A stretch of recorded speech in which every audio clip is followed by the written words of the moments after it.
Well, well, well. We're back. It's been a long 6 weeks without any UFC. Didn't even upload a single video since my last one, which was after the Brandon Royval Manel Cap card.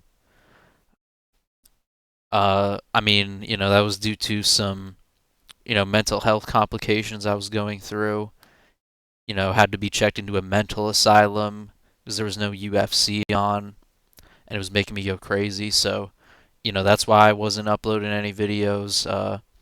I was up in the fucking mental asylum because of this fucking long ass 6 week break. I couldn't fucking handle it. But we're back, and we're back with UFC 324. God damn, it feels good. You know, uh, like in all seriousness, we got Gaethje and Patty in the main event, the interim title fight. Who the fuck cares that it's an interim title fight?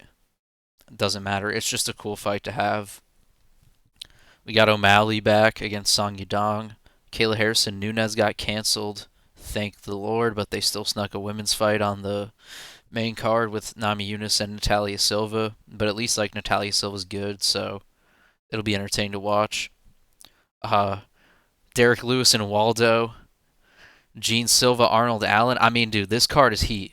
So I'm really excited. If you guys couldn't tell, I know I'm like really tired and it's Friday before the fights, but I am really fucking excited for this card. I'm so excited to watch some MMA. God, it feels good. And let's go through and break all these fights down. I'm gonna give my picks, and let's get into it. Starting from the bottom. God, it just feels so good. I can't even like. There's no words to express how happy I am that there's UFC on tomorrow. There really isn't. And we got NFL Conference Championship weekend too, and Silver's up. Let's go. Anybody all my people that bought silver, and let me know in the comments. That shit is up to, I think it's over $100 an ounce right now. I got my silver. We're cooking. Life is good. But anyway, conference championship weekend for NFL sucks because the Patriots are just gonna whoop the Broncos. They're starting fucking Stidham. I hope Stidham can pull it off. But whatever. Seahawks Rams though, that's a great game. So I'll be tuning in for that. But anyway, we got UFC picks to make. Let's stop fucking rambling. Let's get into it. And the Sixers are doing good. Hey, that's all I'm saying. The Eagles are out, and the Sixers are doing good. But let's tap in. First fight on the card: Ty Miller and Adam Fugit. Now, I watched Ty Miller's fight on the Contender Series against the dude Jimmy Drago, whatever. Ty Miller is good. His boxing is very, very slick. Very, very slick. He's 6'2", very tall, very rangy, great footwork, great boxing defense. One thing though is he is very susceptible to low kicks, and Adam Fugit is actually solid, and he beats people who are bums in the UFC. The problem is the UFC never gives him any bums to get a win. He always has to fight like up and coming prospects, and he gets chinned all the time. But this should be a competitive fight. I don't think it should be a competitive fight. I'm gonna pick Ty Miller by knockout, even though Adam Fugit does beat bums. But I don't think Ty Miller's a bum. I think he's really solid. His boxing is super slick, and his takedown defense that we saw in the Contender Series fight is actually pretty solid. He knows how to get himself off the cage a little bit, so yeah. And he's going to be improving every fight because he's really young. And Adam Fugit getting old, coming off another knockout.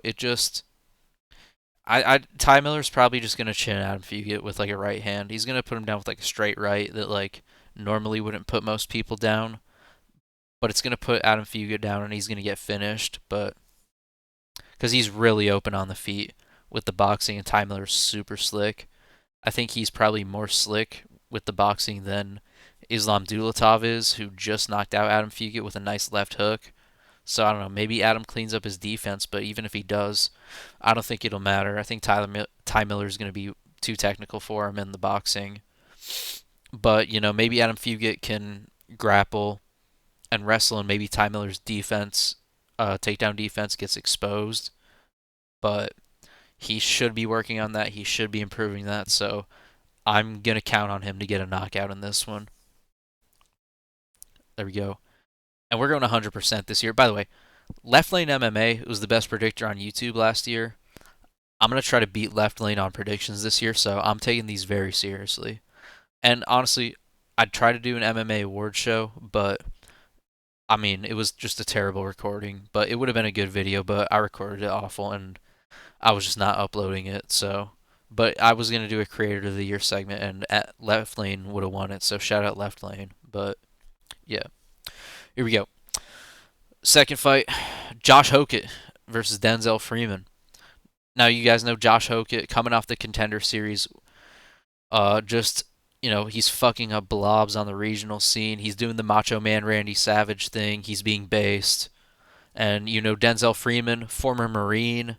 I watched his last fight against Robert or whatever his name is. No, not Robert Richala. Another Polish dude. What is something with a B?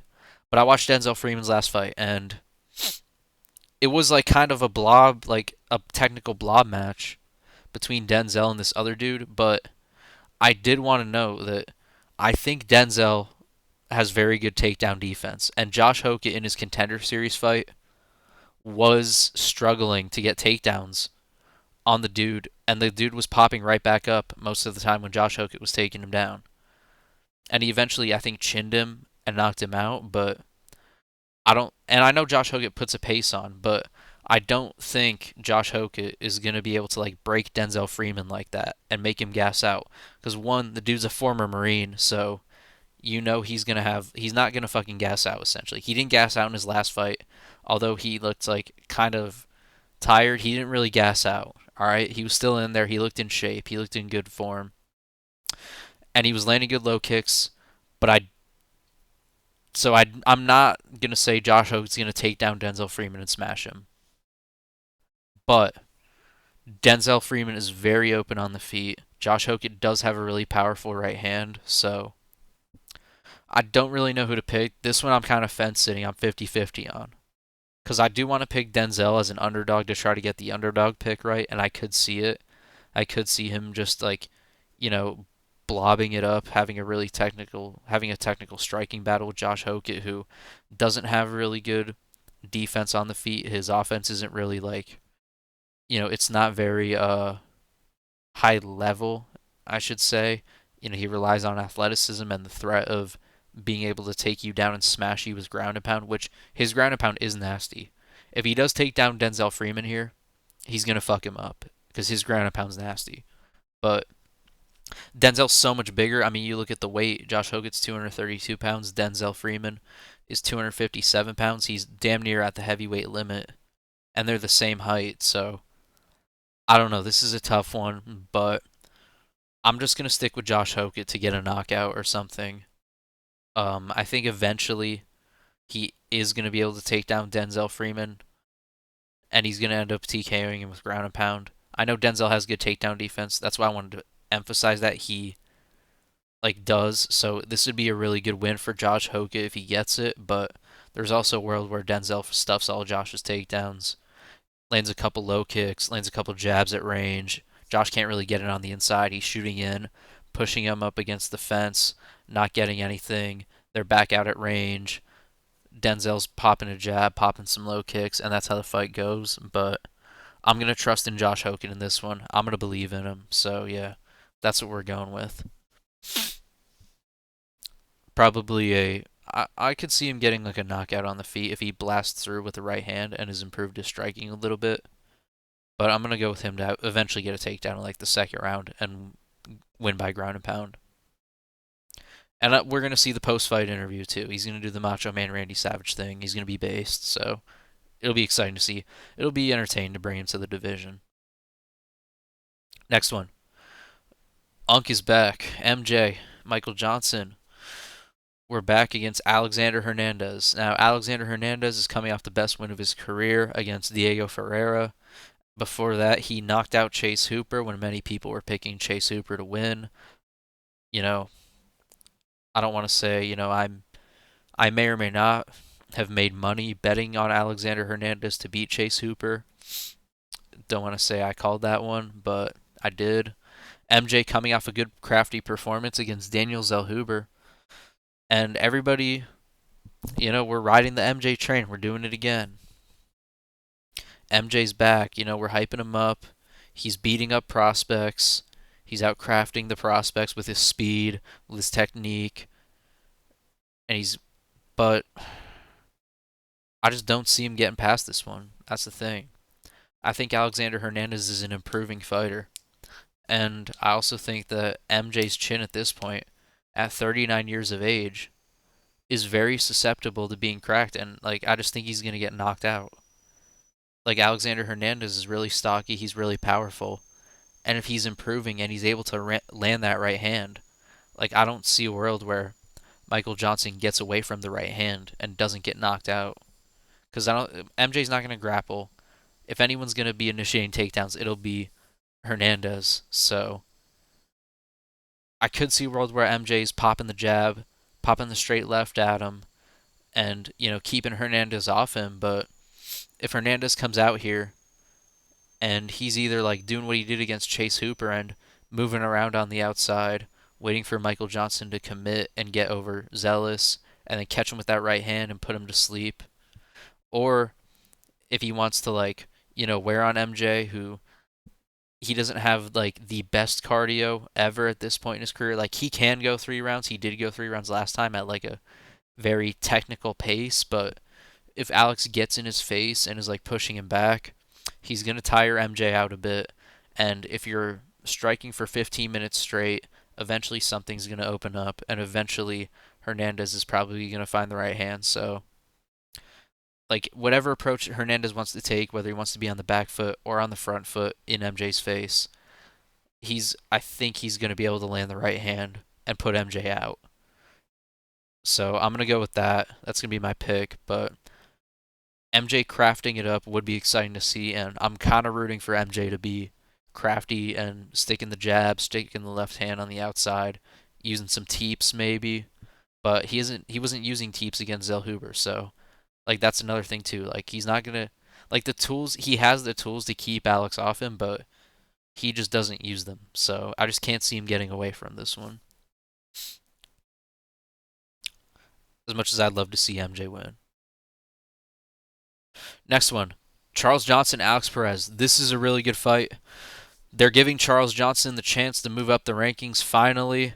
We are moving up the rankings. We are going to pick Charles Johnson. We are fighting a guy who just stuffed his head into a guillotine and lost in his last fight. I mean, like, that's what was happening, dude. Like, Alex Perez, like, he was winning against Asu Amabayev. Let me be clear. Alex Perez was winning that fight up until he stuffed his head in a guillotine and got submitted. Asu Amabayev looked scared shitless in there when he couldn't, like, hold Alex Perez down and just smudge him. But and Alex Perez was taking down Asu and beating the shit out of him with ground and pound. But Charles Johnson has really good takedown defense. And he's tall, and he's rangy, and he has good footwork. And Alex Perez missed weight, as I could see. So I'm going to pick Charles to craft it up, keep it on the outside, use some teeps, use his feints to keep Alex Perez off him, because Alex Perez, he's going to be like waiting in, bobbing his head and moving, throwing hooks in the pocket, trying to get on the inside to throw hooks in the pocket, but I just don't think he's going to be able to do it against Charles Johnson. I don't think his footwork's going to be good enough to be able to do it, and I don't think he's powerful enough to just scare Charles into backing up like he was against Ramazan Temirov, who is a fucking roided out monster at 125. That was Charles's last loss. But I don't think Alex Perez has that kind of power to put Charles out like that easy. So he's not going to be scared. So I'm going to go with Charles to get this one done. If he comes out and he isn't really using teeps or his jab, though, he could lose. And if he does get taken down and Alex Perez is like holding him down and beating him up with ground and pound, he'll lose then too. But I think Charles has good enough takedown defense and good enough defensive grappling to not get taken down and not get hurt with ground and pound against Alex Perez. And I think his footwork's good enough to not be letting Alex Perez on the inside to land hooks. So that's what I'm saying. I'm gonna go with Charles to get a decision. And if he gets a knockout, if he hurts Alex and gets a knockout, that'd be pretty exciting to see. So I'm gonna be rooting for that. But and dude, he's a win over Josh Van, the champ. But yeah, so we love Charles Johnson. I want to see him. I'm good to see him get this opportunity. Good to see him move up the rankings. So I'm picking him to capitalize on it. Let's hope he can capitalize on it. Fucking stumbling over my words here a lot. My bad. But the next one we got Krylov and Bukowskis. Now Krylov, I know he's coming off the two knockout losses. He ran. He just rushed in against Dominic Reyes. Got clipped with the left hand. Got put out. Bogdan Guskov, he wasn't really rushing in against, but Bogdan was just used his head as bait, moved out to the side, landed an overhand, put him out. So he's on a bit of a skid here. And Modestas is in the best form of his career. He just came off that Paul Craig fight in Paris, where I mean, Paul Craig looked helpless out there and he was retiring, but Modestas looks really good in like this version of him. But I'm gonna stick with Krylov. I'm gonna stick with Krylov to actually use grappling, because Modestas, his footwork. Like here's the thing, Modestas' footwork is kind of plotty. It's kind of plotty, right? And Krylov actually is pretty athletic. He has good footwork. He has good movement. Like I don't see like okay, Dominic Reyes was able to slide back and counter that left hand because he can also move athletically, right? I don't think Modestas has the same level of athleticism to like move and get in and plant one on Krylov. And if we're gonna talk about grappling, if like I know Modestas is taking people down recently, but this is not a guy he's gonna be able to take down. Like he's not. And if anyone's gonna be able to take anybody down, it's Krylov wrestling Modestas. And I think he's gonna be able to do it if he tries. If he tries to shoot double legs against the cage, single legs against the cage, and get Modestas down, he's gonna be out grappling him, and Modestas is gonna get tired when they start grappling. So I think Krylov.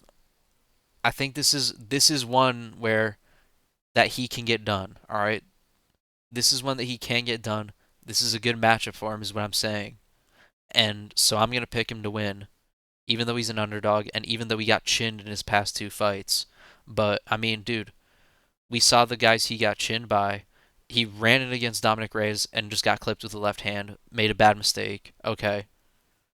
And then Bogdan Guskov, I mean, his fight with Jan Blachowicz, he was fucking dropping Jan Blachowicz all over the place in the first round. Bogdan has insane power. I don't know if Modestas has that, so yeah, we're gonna be picking Krylov. I know it's probably a dumb pick. The smart pick is probably Modestas, but I just think Krylov has the skills to get this one done. Next fight on the card, Ateba. I'm not gonna do the African voice. What? Ateba.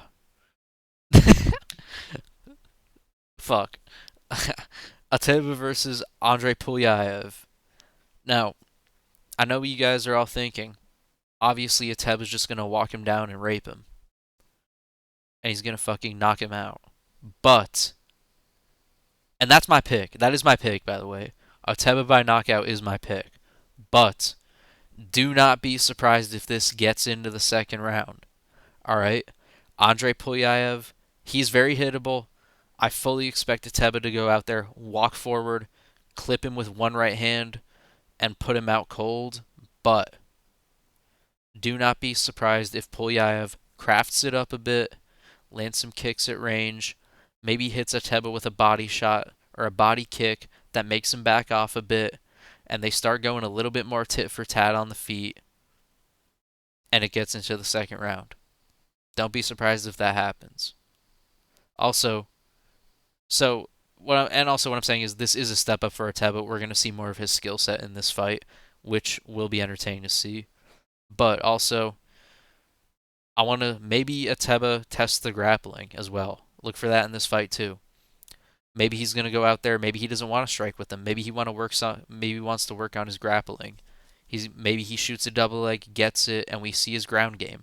That could be a thing as well because we haven't seen much of Ateba's ground game. We saw him defend takedown a takedown from the dude in his last fight, but that dude's a welterweight and is a regional welterweight. So I don't know why the fuck he was in there. But this dude Andre Pulyaev is actually UFC level. I know he's a bottom feeder still, but he does belong in the UFC. He has a win in the UFC, and he is actually a respectable MMA fighter. So I'm excited to see this. And if Ateba gets a sick fucking knockout in like 30 seconds, put him in the top 15, put him against like Vittori or something. Hopefully he can be the one to fucking nuke Vittori's chin and take it from him. Or maybe put him against Kelvin Gastelum. Oh, please put him against Kelvin Gastelum if he wins. But yeah, I'm gonna go with the Ateba by knockout. But look for more things. Look for more things to happen in this fight. Essentially, is what I'm telling you guys. You know what I mean? Tune in to see more things other than just Ateba walk him down and rape him. That's all I'm saying. Next fight on the card, headlining the prelims, even though it doesn't matter because they're all on Paramount Plus, so there aren't really any prelims. Umar Nurmagomedov. Nah, I'm not gonna butcher his name on purpose. Umar Nurmagomedov. Umar versus Figgy.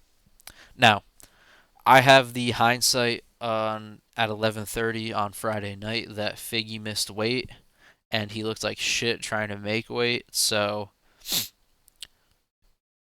my pick of Umar getting a submission win seems highly more likely now than it would have when I was thinking about what I was going to pick for this fight on Wednesday. If I was making this video on Wednesday, I'd be telling you guys, I'm going to be picking Umar by sub, but, watch for Figgy to maybe land one right hand and hurt him in a moment on this fight that they have on the feet. But now seeing how bad Figgy looked trying to make weight and seeing that he missed weight that badly and that this might be another Corey Sandhagen performance for him, I'm really confident that Umar's going to submit him. So that's my pick. Umar by submission. Probably, I don't know if it'll be a rear naked choke. I think Figgy's going to probably go for leg locks, like if when Umar takes him down. So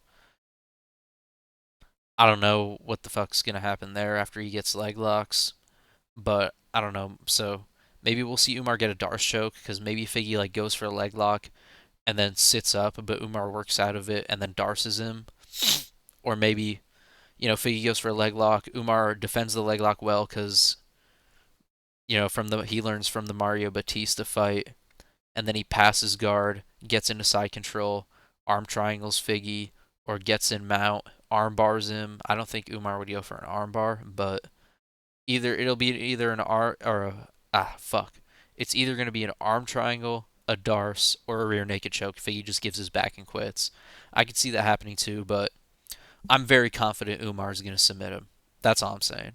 Because I don't think he's not going to test the striking. He's going to come in with a smart game plan.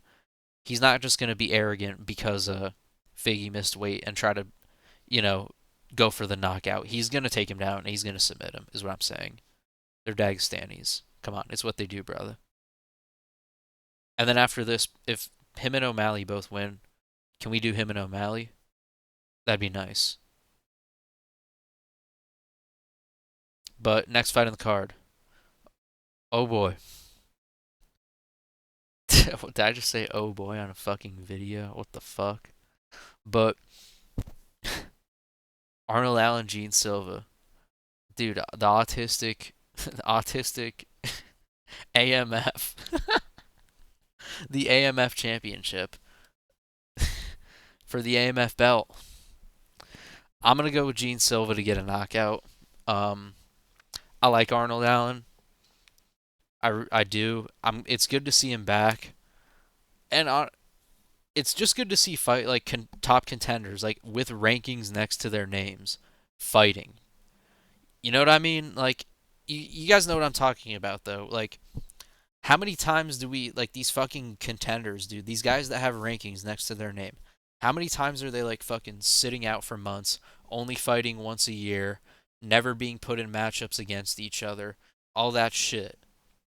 How nice is it to get guys with rankings next to their name fighting each other in a big spot on a card? This is what I like to see, and it's a sick matchup, and it's going to be exciting, and it's a striking battle. And I think Gene Silva's going to get a knockout on Arnold. It's I think Arnold can win if he has a smart game plan and he's sticking on the outside and he's throwing body kicks. He's using his jab, he's using low kicks, he's implementing grappling. Look out for Arnold to grapple. If he can get Gene Silva down to the ground, maybe that adds a wrinkle, but I just think he's too linear with the way he enters the pocket to attack, and I think that's just going to be ripe for a Gene Silva check hook knockout. Because we have seen Arnold hurt before, the Mavzar Evloev jab, obviously. The Max Holloway fight, he got dropped like 2 times. And I just don't think he like mixes it up enough while entering range to where Gene Silva from the Fighting Nerds isn't going to be able to time that and counter him with the left hook and sleep him, essentially. So I do think Gene Silva is going to knock Arnold out as he's entering the pocket, and it's going to be sad because I like Arnold. I'm going to be rooting for him to win, but I got to like go with my picks here and go with Gene Silva by knockout. Unfortunately, you know,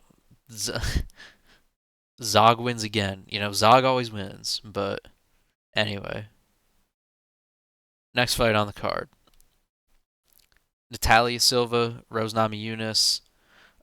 You know, my analysis for women's MMA fights is always very highly technical. I always do an extra hour breakdown on the second channel. So if you guys want to go watch the 1 hour breakdown of this fight on the second channel, go ahead. I got really into in depth. I was breaking down film.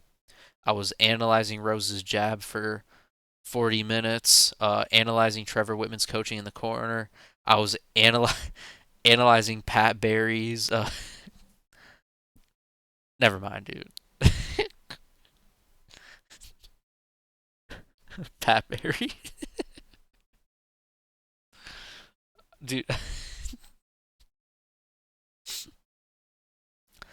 I was analyzing Pat Barry's secret grooming techniques. um, but nah, let's be serious here. This is a very serious situation, and it's not okay to make jokes about grooming. All right, they love each other. They're adults now. It's totally fine. All right. Don't get caught up in the fact that Rose was 14 years old when they started dating. All right. That's not what matters. What matters is that I'm just gonna like pick Natalia Silva to win a decision. How about that? Like, I don't know. Natalia Silva's gonna win a decision. Rose has looked like shit in her last couple fights. Natalia is the most technical striker in the division. She's very fast. She has a good chin as well. And yeah, she's just gonna outpoint Rose on the feet. And Rose is gonna stand there feigning at range, doing fucking nothing. There. There's your fucking analysis. Now let's get into some real analysis. Derek Lewis versus Waldo. I also broke down this one for an hour on the second channel, analyzing Derek Lewis's overhand right, and then analyzing Waldo's dance moves in the octagon, his emotes. That was about 30 minutes of the breakdown, but I don't want to do it. I don't want to do it. I want to stick to my guns here. Coming into this, I'm saying Waldo is going to beat Derek Lewis. He's going to land a jab. He's going to sting him with a 1-2. And then he's going to follow up and stay out of range and get the finish. But fuck that, dude. We're picking Derek Lewis. It's a fluke and knockout. You know why? You know why? He's going to get it back for Shamil the Blob, by the way. And Waldo is hittable. I don't care. This guy is hittable. Ante DeLiha was piecing him the fuck up in the first round before he gassed out and got slept. Shamil was actually landing on him before he got slept.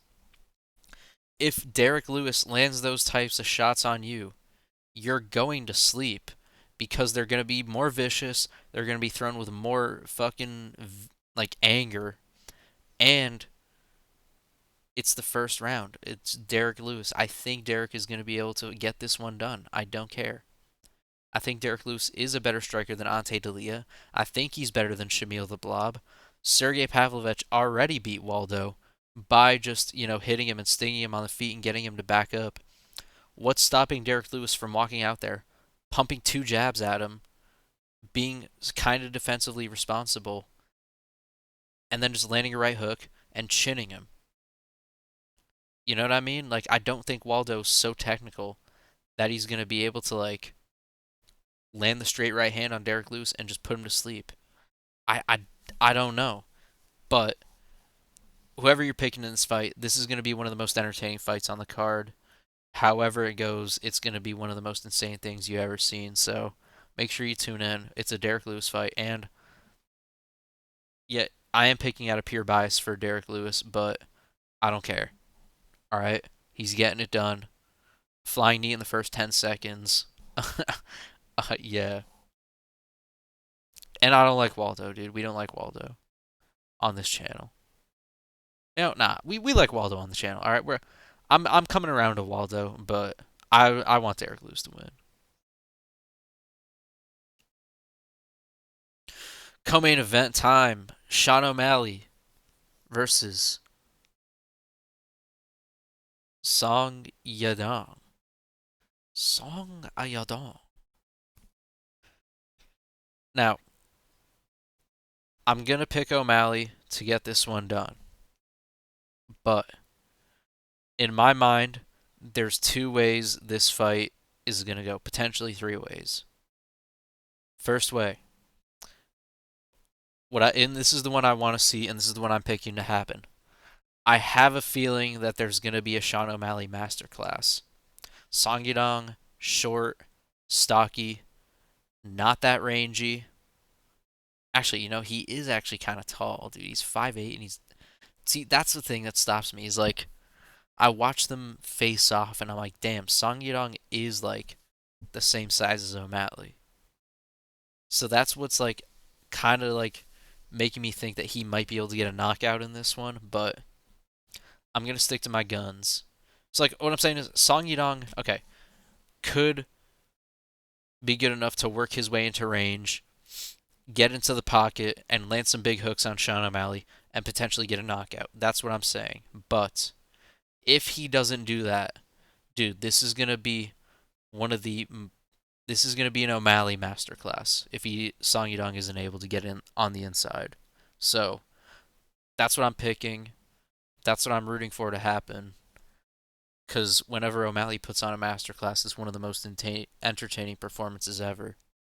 So that's what we're going to go with. O'Malley to put on a masterclass. And he's not going to knock out Song Yadong. Song Yadong is too much of a blockhead, and his head's too big. But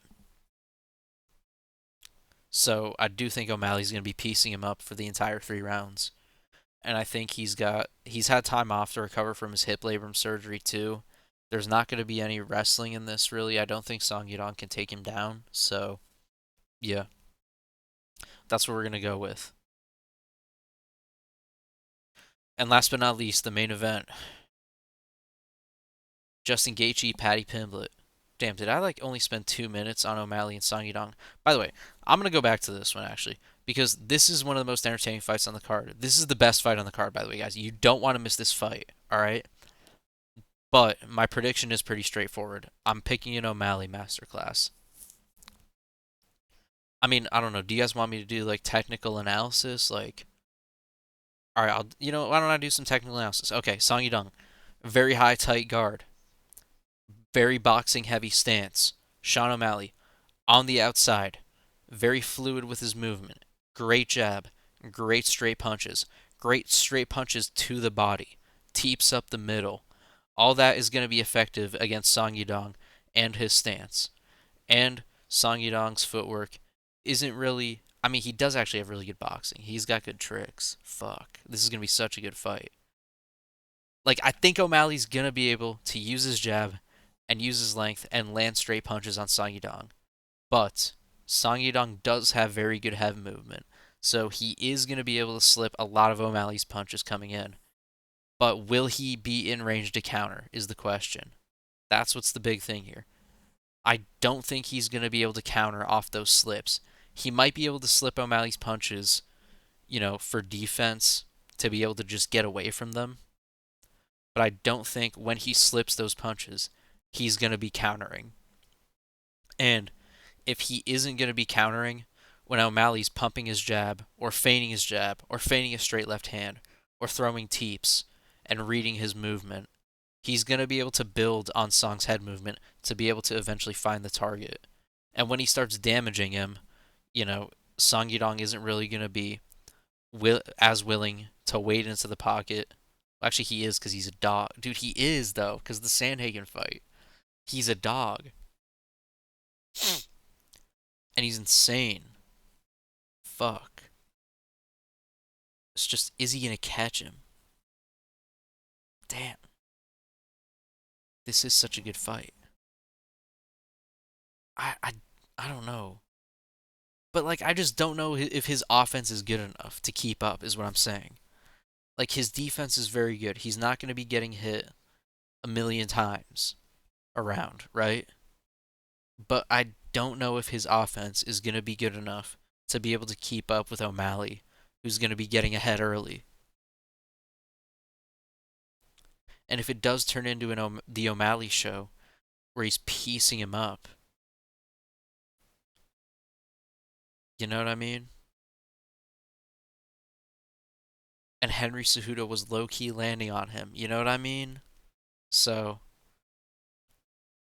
we're going to pick O'Malley, but I'm very worried that Song Yadong is going to come in improved and land a counter hook and sleep O'Malley. But I think O'Malley has the tools. And I think he has the tools that if he fights the right game plan, if he's sticking and moving, and then bang, he's sticking and moving, right? He's sticking and moving, and then Song Yadong comes in, bang, then O'Malley sits down on her left hand, stings him, and then he goes back to sticking and moving, teeps, some low kicks, sticking the jab, maybe a straight left to the body, feint high, straight left to the body, bang, then he sits down on one, right, catches him. All right, now Song Yadong is like behind and he's walking forward. Bang, Sean O'Malley hits him with another 1-2. Bang, he hits him with an uppercut. You know what I mean? I could see that kind of happening. But early, Song Yadong's going to be moving his head. He's going to be wanting to stay away from the power. And O'Malley's going to be using the first round to find his range and find the timing. But as O'Malley builds on his offense, it could turn into a masterclass. So yeah, if any of that made sense to you guys, cool. If not, I get it. It's late. I don't know what the fuck I'm talking about. But what I'm saying is tune into the fight. But we get on to the main event. Now, the main event is pretty straightforward, right? I do think it's going to go longer than people expect. Like, I could see this going to, like, the third and fourth round, but I am going to pick Patty by submission. Like, I know, like, you see the fucking edits online of Gaethje's takedown defense. Like, he hits the roll on Chandler in their fight. He, I don't know what else like, it's just him hitting the roll on Chandler, dude. Like, what else is his takedown defense? Like, I don't know. But like, I don't know. Like, what's the takedown defense percentage? What is it? I don't know. They don't have it on here. But that's weird. They should have this on here, ESPN. But like, okay, Justin Gaethje's takedown defense is a myth. That's what I'm saying. It's not real. But I don't think Patty is just gonna walk across the cage and just double leg him and put him down to submit him, right? They are gonna have to strike with each other. Patty's gonna have to strike with Gaethje to be able to get the takedowns. And that might take a while, but as soon as Patty does get the takedown, Gaethje's getting rear naked choked easily, or Gaethje's gonna lay on his back and get triangled or arm triangled or arm barred, right? So, like that's just what it is. Like they're gonna be striking with each other. You're gonna think, oh my god, they're striking. Gaethje's gonna get a knockout, and he's just never gonna get the knockout. And Patty's gonna end up getting a single leg, running Gaethje to the fence, working a fence wrestling game, taking Gaethje down, and then submitting him. Like that's what's gonna happen. But for those first 2 rounds where they're on the feet striking with each other, it'll be really exciting. Where Patty's gonna be landing his kicks because he has really good kicks. Gaethje's gonna be landing on Patty. He's probably gonna land one big punch at some point that stings Patty but doesn't knock him down, and everyone's gonna go crazy.